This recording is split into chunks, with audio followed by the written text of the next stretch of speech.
नमस्कार, आप देख रहे हैं न्यूज़ वन इंडिया और मैं हूं आपके साथ सपना शर्मा। तो बुलेटिन की शुरुआत बड़ी खबर से करते हैं। दिल्ली में केंद्रीय कैबिनेट की आज अहम बैठक होनी है। आपको बता दें कि बैठक में अहम फैसला लिया जा सकता है, महत्वपूर्ण फैसले इस दौरान लिए जा सकते हैं, ये भी जानकारी निकलकर सामने आ रही है। आपको बता दें केंद्रीय कैबिनेट बैठक में एमएसपी को मंजूरी मिल सकती है, इसकी भी संभावनाएं हैं। खरीफ फसलों की एमएसपी को मंजूरी मिल सकती है। धान की एमएसपी 100 से 120 रुपए प्रति क्विंटल तक बढ़ा सकती है। ये बड़ी जानकारी निकलकर सामने आ रही है। तो आपको बता दें ये महत्वपूर्ण खबर, जहां दिल्ली में केंद्रीय कैबिनेट की आज अहम बैठक है। बैठक में कई अहम और महत्वपूर्ण फैसले लिए जा सकते हैं। बताया ये जा रहा है कि केंद्रीय कैबिनेट बैठक में एमएसपी को मंजूरी मिल सकती है। खरीफ फसलों की एमएसपी को यहां मंजूरी मिल सकती है। धान की एमएसपी 100 से 120 रुपए प्रति क्विंटल तक बढ़ा सकती है। हालांकि इस फैसले से क्या कुछ निकलकर सामने आएगा या इस बैठक में क्या कुछ निकलकर सामने आएगा देखना होगा। पीयूष तिवारी हमारे संवाददाता लाइव जुड़ के जानकारी उनसे लेते हैं। पीयूष, ये बेहद महत्वपूर्ण बैठक है और इसमें कई महत्वपूर्ण फैसले लिए जा सकते हैं, क्या संभावना जताई जाए? देखिए, आमतौर पे केंद्रीय कैबिनेट की बैठक हर बुधवार को कहीं न कहीं बुलाई जाती है और आज भी केंद्रीय कैबिनेट की बैठक बुलाई गई थी और निश्चित रूप से इस बैठक में बात करें तो तमाम विषयों को लेकर चर्चा हुई है, चाहे शिक्षा की बात करें, स्वास्थ्य की बात करें और सबसे बड़ी बात है कि किसानों से जुड़े हुए मुद्दे पर एमएसपी को लेकर कहीं न कहीं चर्चा हुई है। क्योंकि जब भी केंद्रीय कैबिनेट की बैठक होती है तो निश्चित रूप से अगर हम बात करें तो एमएसपी को लेकर कहीं न कहीं इसको आज केंद्रीय कैबिनेट की बैठक में चर्चा हुई है और संभवतः 3 बजे के आसपास जो मीडिया को आमतौर पर जो ब्रीफ किया जाता है केंद्रीय कैबिनेट की जब आमतौर पर बैठक होती है, उसके बाद केंद्रीय मंत्रियों द्वारा बताया जाता है कि आखिर इस बैठक में क्या कुछ महत्वपूर्ण फैसले लिए गए हैं। चूंकि शिक्षा की बात करें, स्वास्थ्य की बात करें, अलग अलग सेक्टर्स की बात करें, एक तरीके से किस तरीके से और विकास की परियोजनाएं लागू करवानी है और क्या कुछ समस्याएं आ रही है, तमाम विषयों को लेकर केंद्रीय कैबिनेट की बैठक में चर्चा होती है और आज भी कई करीब 3 बजे का इंतजार करना होगा जब आधिकारिक तौर पर केंद्रीय कैबिनेट की बैठक में क्या कुछ फैसले लिए गए हैं। आधिकारिक रूप से केंद्र सरकार बताया कि तक लिखना होगा क्या कुछ आज बड़े फैसले और क्या कुछ फैसला लिया जाएगा। पीयूष, इस पर लगातार नजर बनी रहेगी, आप नजर बनाए रखिएगा, हमारे साथ जुड़े रहिएगा क्योंकि आगे भी आपसे अपडेट लेते रहेंगे। तो दिल्ली से ही खबर आपको बता दें, जहां अनुराग ठाकुर से मिलने पहुंचे बजरंग पुनिया और साक्षी मलिक। ये बड़ी जानकारी है। आपको बता दें अनुराग ठाकुर से उनके घर मिलने पहुंचे पहलवान साक्षी और बजरंग पुनिया ने बृजभूषण की गिरफ्तारी की मांग की है और ये लगातार मांग करते आ रहे हैं। अनुराग ठाकुर ने कहा था कि सरकार समस्या पर चर्चा को तैयार है और इसी बीच यहां मिलने पहुंचे हैं बजरंग पुनिया और साक्षी मलिक। हालांकि देखना होगा कि क्या कोई बीच का रास्ता निकलता है कि नहीं, क्या कोई समाधान निकलता है कि नहीं। लेकिन ये बैठक अपने आप में बेहद महत्वपूर्ण है क्योंकि आपको बता दें कि 2 दिन का समय बचा है जब दिल्ली पुलिस को रिपोर्ट कोर्ट में सौंपनी है। और इससे पहले ये बैठक आपको बता दें गृह मंत्री अमित शाह के साथ भी बैठक हुई थी। पीयूष लगातार हमारे साथ बने हुए हैं। पीयूष, कई मायनों में ये बैठक अहम मानी जा रही है। पहले तो गृह मंत्री अमित शाह बैठक करते हैं और उसके बाद फिर अनुराग ठाकुर बैठक के लिए बुलाते हैं। क्या मायने माने जाएं इसके और क्या कोई बीच का रास्ता निकल सकता है इस बैठक के बाद? देखिए, अगर हम बात करते हैं जिस तरीके से बृजभूषण शरण सिंह की बात करें या जिन महिला पहलवानों ने आरोप लगाया, उनके बीच जो रार चल रही है वो खत्म होने का नाम नहीं ले रही थी और इसी कड़ी में कहीं न कहीं खेल मंत्री अनुराग ठाकुर सामने आए हैं और कहीं न कहीं इस रार को खत्म कराने के लिए शायद एक बैठक बुलाई गई है और केंद्रीय मंत्री अनुराग ठाकुर के आवास पर यह बैठक फिलहाल भी चल रही है। क्योंकि बाकायदा केंद्रीय मंत्री अनुराग ठाकुर ने देर रात एक ट्वीट किया था और बाकायदा कहा था कि हम पहलवानों की समस्याओं को सुनने के लिए पहले भी हमने सुना था और अभी भी आमंत्रित करते हैं। इस वक्त हम अनुराग ठाकुर के घर के बाहर मौजूद, आपको तस्वीरों में दिखा दें किस तरीके से यहाँ पे बैरिकेडिंग लगा दी गई है। जो अर्धसैनिक बल के जवान हैं उनकी यहाँ पे तैनाती की गई है, दिल्ली पुलिस के जवानों की तैनाती है और मीडिया का जमावड़ा भी निश्चित रूप से आप देख सकते हैं। ये वो अनुराग ठाकुर का घर आप देख रहे हैं और यहीं पे वो बैठक चल रही है। और इस बैठक की अगर हम बात करें तो साक्षी मलिक की बात करें या बजरंग पुनिया की बात करें, क्योंकि दोनों ही पहलवान लगातार कहीं ना कहीं सक्रिय नजर आ रहे थे इस पूरे आंदोलन में, चाहे प्रदर्शन पार्ट 1 की बात करें या प्रदर्शन पार्ट 2 जिस तरीके से जंतर मंतर पर चला,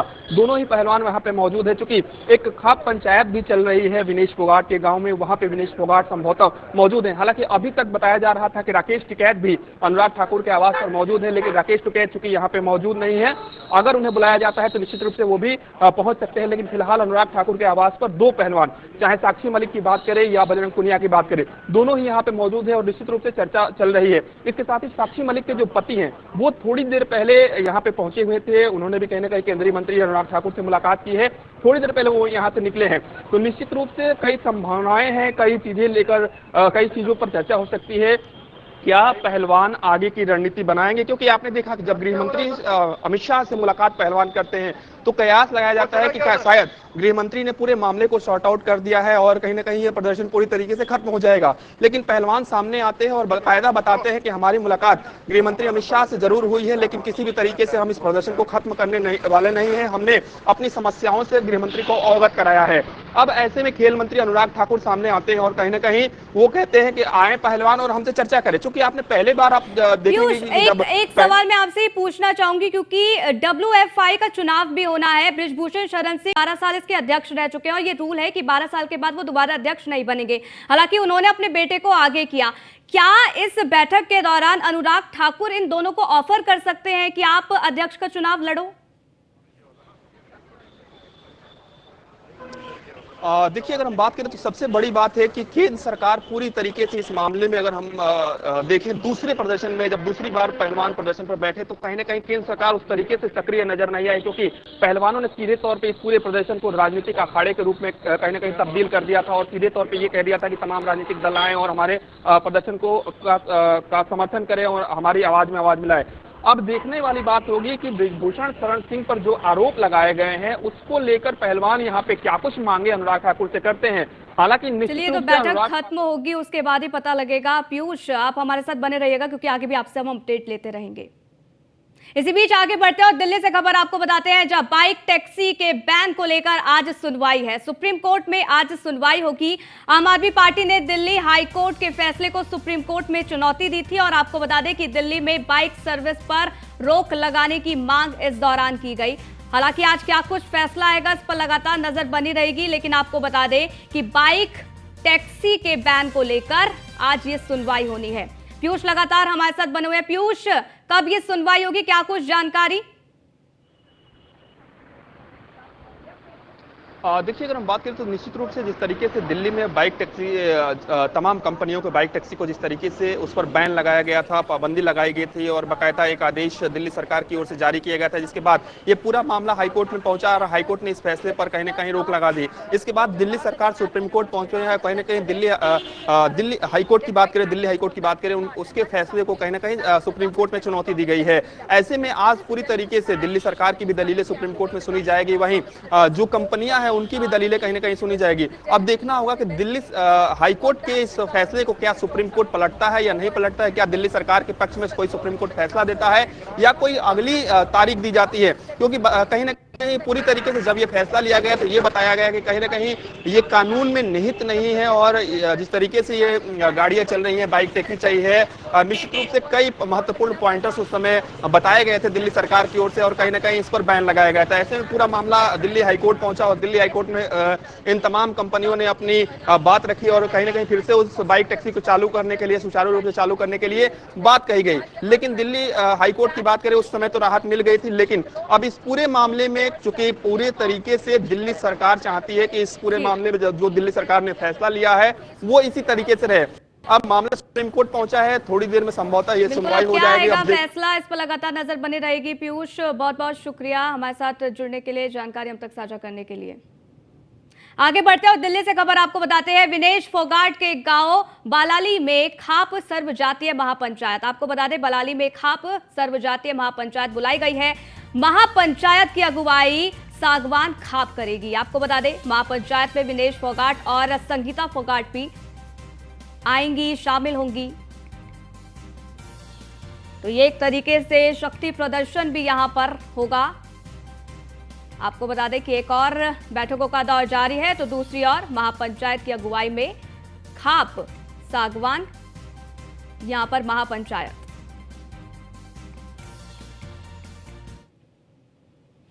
वहीं नोएडा से खबर है जहां बीजेपी की टिफिन बैठक, आपको बता दें कि बैठक में बीजेपी अध्यक्ष जेपी नड्डा शामिल होने वाले हैं। लोकसभा चुनाव 2024 को लेकर इसमें मंथन किया जाएगा। जनप्रतिनिधियों और पदाधिकारियों के साथ यहां पर मंथन किया जाएगा। आगामी लोकसभा चुनाव के लिए जीत का मंत्र यहां नड्डा के द्वारा दिया जाएगा। सभी कार्यकर्ताओं से जेपी नड्डा ने यह कहा है कि घर से टिफिन लेकर आए। पीएम मोदी के सफल कार्यकाल के कार्यक्रम को सफल बनाने का भी यहां पर मूल मंत्र दिया जाएगा। पुराने रूठे कार्यकर्ताओं को मनाने की भी कवायद इस दौरान शुरू हो जाएगी। तो मिशन 2024 को लेकर तैयारियां पूरी तरीके से यहां पर की जा रही है। बीजेपी की टिफिन बैठक है और बैठक में बीजेपी अध्यक्ष जेपी नड्डा शामिल होंगे।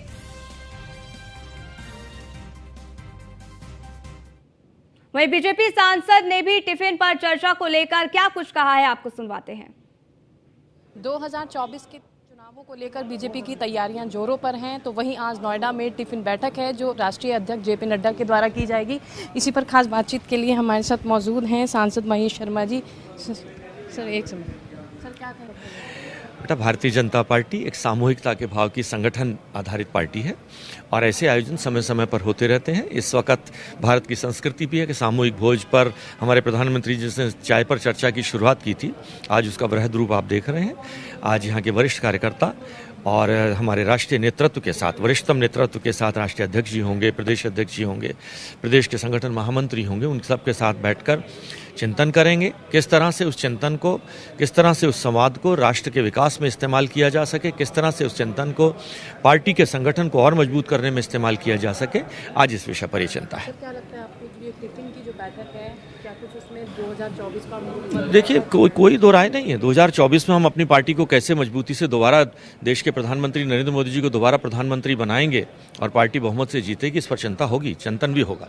देखिए, ये थे हमारे साथ सांसद महेश शर्मा जी, जिन्होंने कहा कि 2024 की तैयारियां बीजेपी की तरफ से पूरी कर ली गई है और 2024 में फिर से बीजेपी अपनी सरकार बनाती हुई नजर आएगी। कैमरामैन राम त्रिपाठी के साथ मैं प्रिया राणा, नोएडा। वहीं टिफिन पर चर्चा को लेकर नोएडा से बीजेपी विधायक पंकज सिंह ने क्या कुछ कहा है, सुनिए। 2024 को लेकर बीजेपी की तैयारियां तेज हो चुकी हैं। आज नोएडा में देखिए टिफिन बैठक होने वाली है, जिस पर खास बातचीत के लिए हमारे साथ नोएडा से विधायक पंकज सिंह मौजूद हैं। सर, क्या कहेंगे, जो टिफिन आप लोग तैयार करके लाए हैं, कौन सा मूल मंत्र है इसमें?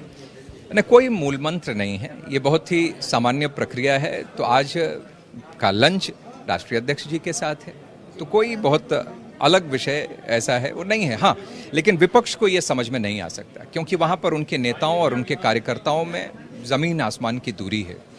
भारतीय जनता पार्टी में कहीं पर भी कोई किसी अलग अलग दायित्व पर हो सकता है, कोई बड़े या छोटे दायित्व पर हो सकता है, लेकिन सब एक साथ एक कार्यकर्ता के रूप में ही काम कर रहे हैं। समय के साथ अलग अलग दायित्व होता है और सबके मन में लक्ष्य और संकल्प सिर्फ सेवा, सुशासन और गरीब कल्याण का है। सर, ऐसा कुछ कहा जा रहा है कि कुछ रूठे कार्यकर्ताओं को मनाने के लिए यहाँ पर टिफिन बैठक की? मैंने कभी कहीं सुना नहीं, अब पता नहीं किसने कहाँ से इजाद कर दिया, मैं उसके बारे में मैं जानता नहीं। लेकिन सभी पूरे उत्साह के साथ हमारे राष्ट्रीय अध्यक्ष जी का स्वागत करने के लिए बिल्कुल तैयार। क्या लगता है आपको, मिशन 80 जो आपने रखा है उस पर आप सक्सेसफुल हो पाएंगे? 100%, इसमें कहीं पर भी कोई दो राय नहीं है। आप इसी से अंदाज़ा लगाइए कि जब नरेंद्र मोदी जी को वोट करने के लिए देश जाएगा, कार्यकर्ता उनके लिए जब वोट मांगेगा, उनके लिए काम करेगा, तो उत्साह तो अभी हम लोगों ने जो 19 और ये हम लोग 22 का चुनाव जीते, कॉरपोरेशन जीते, पंचायत जीते, तो आप अंदाज़ा लगा सकते हैं कि जब मोदी जी को चुनने के लिए जाएंगे तो वो उत्साह एकदम चरम पर होगा, पीक पर होगा। देखिए, ये थे हमारे साथ विधायक पंकज सिंह, जिन्होंने बताया कि बीजेपी जो है मिशन 80 जो है उनका वो 2024 में कंप्लीट करती हुई नजर आएगी। कैमरामैन राम त्रिपाठी के साथ मैं प्रिया राणा, नोएडा।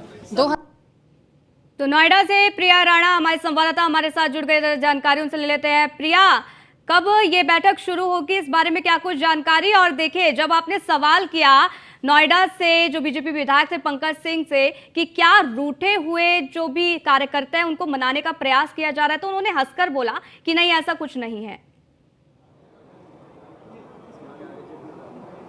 जी बिल्कुल, देखिए बात अगर हम करें तो अभी कुछ ही देर में देखिए अगर आप सुन रही होंगी तो कुछ मिनटों में यहाँ पर जेपी नड्डा पहुँचने वाले हैं, जिसको लेकर देखिए प्रशासन तो पूरी तरीके से पहले से ही तैनात था और यहाँ पर देखिए कुछ कार्यकर्ता जनप्रतिनिधि है जो उनके स्वागत में मेन गेट पर ही यहाँ पर खड़े हुए हैं, जैसे कि आप तस्वीरों में देख रही होंगी।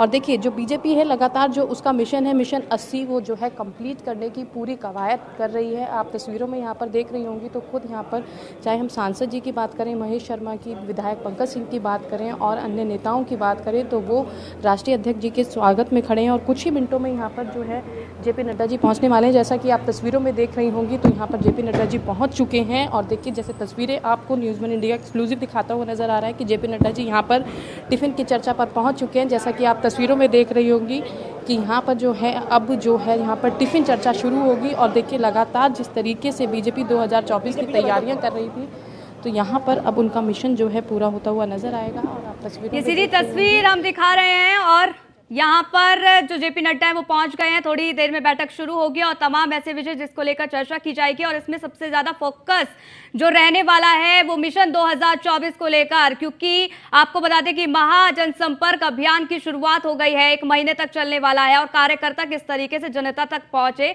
इसको लेकर यहाँ पर चर्चा की जाएगी। और देखिए सीधी तस्वीर हम आपको दिखा रहे हैं, तमाम कार्यकर्ता इस दौरान मौजूद रहेंगे। सभी अपने घरों से टिफिन लेकर आए हैं क्योंकि आह्वान किया गया है कि सभी टिफिन लेकर आए। प्रिया, आप हमारे साथ लगातार बनी हुई है, तस्वीरें आपने दिखाई। अब थोड़ी देर में चर्चा की शुरुआत हो जाएगी और इस पर जो फोकस रहेगा वो मिशन 2024 को लेकर रणनीति बनाई जाएगी और तस्वीर भी आप हमें हमारे दर्शकों तक पहुंचाइए। चलिए प्रिया, बहुत बहुत शुक्रिया। और देखिए लगातार हम आपको तस्वीरें दिखा रहे हैं किस तरीके से महाजनसंपर्क अभियान और इसके तहत टिफिन बैठक ये है। जेपी नड्डा पहुंच चुके हैं, बैठक थोड़ी देर में शुरू हो जाएगी और इस बैठक में मिशन 2024 को लेकर चर्चा की जाएगी। आगे बढ़ते हैं और लखनऊ से आपको खबर बताते हैं। सीएम योगी की विभागीय समीक्षा बैठक खत्म। आपको बता दें कि जनता की शिकायतों, जन समस्याओं पर यह समीक्षा बैठक है। अफसरों के साथ सीएम योगी आदित्यनाथ ने बैठक की है। 5 केडी आवास पर विभागीय समीक्षा बैठक हुई, यानी कि सीएम आवास पर यह बैठक हुई है। 5 कालिदास मार्ग। और आपको बता दें कि यह बैठक अपने आप में बेहद महत्वपूर्ण है, जिसमें जनता की शिकायतों, जन समस्याओं पर समीक्षा हुई है और इस दौरान ये हिदायत दे दी गई है, ये निर्देश दे दिए गए हैं कि जल्द ही इन समस्याओं को खत्म किया जाए। तो सीएम योगी आदित्यनाथ की विभागीय समीक्षा बैठक जो है वो खत्म हो गई है और आपको बता दें कि जनता की शिकायत, जन समस्याओं पर इसमें समीक्षा बैठक हुई। एसके वाजपेयी हमारे संवाददाता जुड़ गए, जानकारी उनसे लेते हैं। एसके, ये बैठक खत्म हो गई है, कौन से विषय जिसको लेकर चर्चा की गई? बिल्कुल, मुख्यमंत्री योगी आदित्यनाथ ने आज विभिन्न विभागों के अधिकारियों के साथ समीक्षा बैठक की थी, जिसमें प्रमुख सचिव स्तर के अफसर शामिल थे। साथ ही साथ जो मुख्यमंत्री कार्यालय से जुड़े हुए अधिकारी हैं वो भी बैठक का हिस्सा थे। मुख्यमंत्री योगी आदित्यनाथ ने क्योंकि बड़े पैमाने पर जो फरियादी जनता दर्शन में आ रहे हैं, मुख्यमंत्री से अपनी फरियाद लगा रहे हैं, उसको लेकर मुख्यमंत्री योगी आदित्यनाथ ने अफसरों को काफी सख्त निर्देश दिए। मुख्यमंत्री ने स्पष्ट किया है कि चाहे थाना दिवस हो, तहसील दिवस हो, अगर वहां से कोई शिकायत आती है तो उसका निस्तारण प्राथमिकता के तौर पर किया जाए। मुख्यमंत्री हेल्पलाइन या फिर IGRS पर आने वाली शिकायतों को भी प्राथमिकता के आधार पर देखा जाए और लगातार इन शिकायतों का निस्तारण बेहतर ढंग से किया जाए, कहीं भी कोई कोर कसर ना छोड़ी जाए, जिसको लेकर जो बड़े अफसर हैं, जिसमें जिले पर जिलाधिकारी और कप्तान इंश्योर करें कि उनके यहाँ की जो शिकायतें हैं वो प्राथमिकता के आधार पर निस्तारित की जा रही हैं। जो दूसरे जिलों में थाने, तहसील या जिला स्तर पर जहां बेहतर काम हो रहा है उसको नजीर मानते हुए अपने जिले को भी बेहतर बनाएं और कोई भी अफसर अगर इसमें लापरवाही बरतता है तो उसके खिलाफ एक्शन लेने में सरकार कोई कोर कसर नहीं छोड़ेगी। ठीक है एसके, बहुत बहुत शुक्रिया हमारे साथ जुड़ने के लिए, जानकारी हम तक साझा करने के लिए।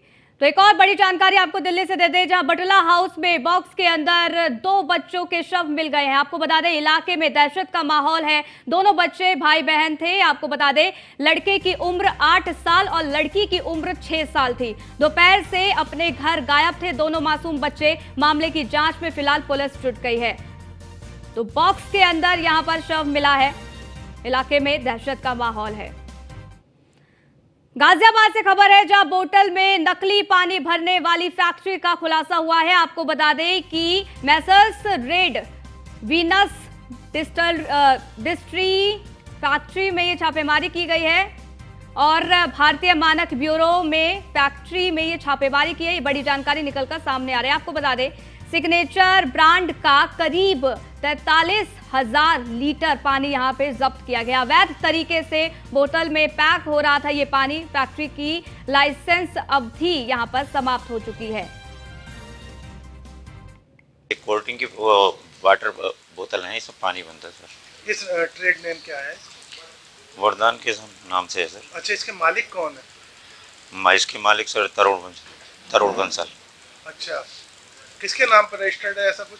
सर इसके बारे में सप्लाई कहाँ जाती है पानी की? I don't know sir. नहीं, कितने रुपए की बोतल जा रही है? आप सुपरवाइजर है तो नहीं सर, मुझे भी सर अभी 2 या 3 को एक कंप्लेन मिली थी कि मोटार इंडस्ट्रियल एरिया में कोई रेड विनस करके एक फर्म है जो अवैध रूप से पानी की पैकेजिंग कर रही है, जिसमें 1 लीटर की बोतल भी है, 500 ml की भी है और 250 ml की भी है, जिसके पास लाइसेंस भी नहीं है और वो अवैध रूप से किसी और ब्रांड के नाम पे, सिग्नेचर ब्रांड मिला है हमें यहाँ पे, उसके नाम पे पानी की पैकिंग करके उसको मार्केट में सप्लाई कर रहे हैं। क्या ये पानी नुकसानदेह हो सकता है लोगों के लिए? बिल्कुल हो सकता है, क्योंकि जब तक इसको हम टेस्ट नहीं करेंगे और इसको बिना टेस्ट करके, इसकी गुणवत्ता बिना चेक किए हुए इसको पिएंगे तो नुकसानदायक हो सकता है। हम लोगों को एक कंप्लेन मिली।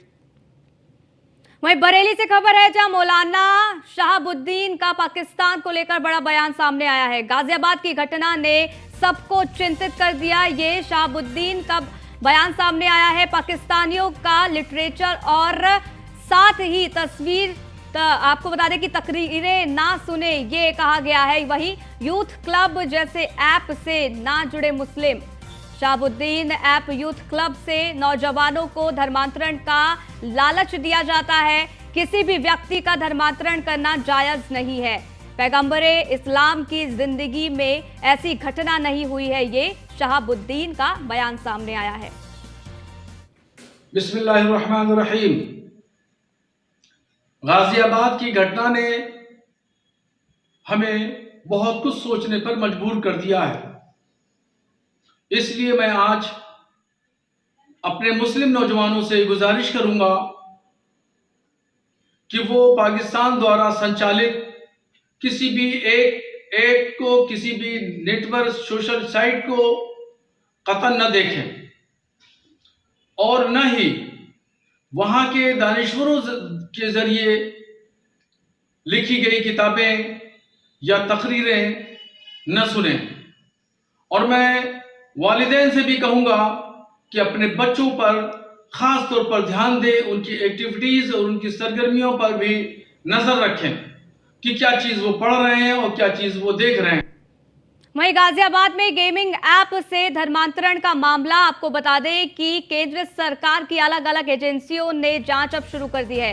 पाकिस्तान के एक यूट्यूब चैनल का यहां पर नाम भी सामने आया है और आपको बता दें कि NIA और IB भी मामले की जांच अब कर सकती है। ये भी जानकारी निकलकर सामने आ रही है। UP ATS भी इस मामले की गहन जांच कर रही है।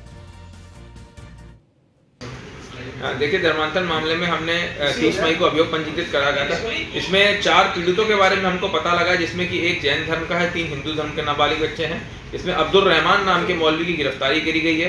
पूछताछ के बाद पता चला है कि इनको पूरी जानकारी थी और साथ ही साथ इन्होंने दबाव देके एक लड़के से एफिडेविट भी साइन करवाया था कि उसने अपनी इच्छा से इस्लाम धर्म कबूल करा है।